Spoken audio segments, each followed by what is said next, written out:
யூடியூப்பில் யாருக்கு என்ன ஆனாலும் பரவாயில்லன்னு நினச்சி தினமும் நம்ம வீடியோ போட்டுக்கிட்டே இருக்கணும். இல்லைன்னா இந்த யூடியூப்காருக்கு பிடிக்கவே பிடிக்காது. வியூவர்ஸ் போயின்னு இருந்தது எல்லாமே அப்படியே ஸ்டாப் ஆயிடுச்சு. ஒரு நேரம் பேலன்ஸ் இருக்காது, பண்ண முடியாது. இன்னொன்று ஏதாவது சூழ்நிலைகள் சரியில்லாமல் இருக்கும். இப்போ எல்லோரும் கஷ்டத்தில் இருக்கிறப்ப நம்ம மட்டும் சிரிச்சிக்கணும் இல்லை வீடியோ போட்டால் நல்லா இருக்குமா? நல்லா இருக்காது இல்லையா? பார்த்திங்கன்னா எப்போ பார்த்தாலும் ஏதாவது ஒரு சுச்சுவேஷன் காரணமாக நம்ம ஏதாவது ஒரு வீடியோ போடலன்னா மானிட்ரேஷன் கிடைக்கிறதுக்கு நம்மளுக்கு எல்லாம் கிட்ட வந்திருக்கும், அப்படியே ஆஃப் ஆகிடும். வாட்சவரும் வரும், அதுவும் போயிடும். என்ன தான் சொல்கிறதுன்னு தெரில.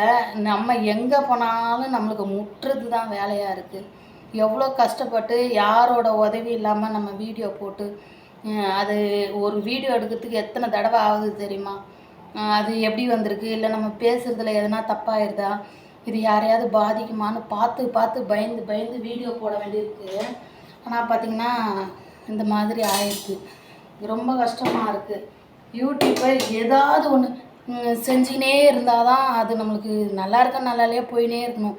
அப்படி இல்லை நம்ம ஏதாவது பாதியில் நிப்பாட்டிட்டாலும் சூழ்நிலை காரணமாக ஒரு நாள் எதுவும் செய்யலைனாலும் அப்படியே அந்த வாட்ச் அவர் கம்மியாகினே போகுது. அந்த எஸ் பக்கத்தில் இருக்கிற ப்ளூ கலரும் கம்மியாகுது. என்ன பண்ணுறதுனே தெரியல. சரி பரவாயில்ல, என்னன்னா நடக்குது. எவ்வளோ கஷ்டத்தை பார்த்தாச்சு, இதையும் பார்க்கலாம். தேங்க்யூங்களா.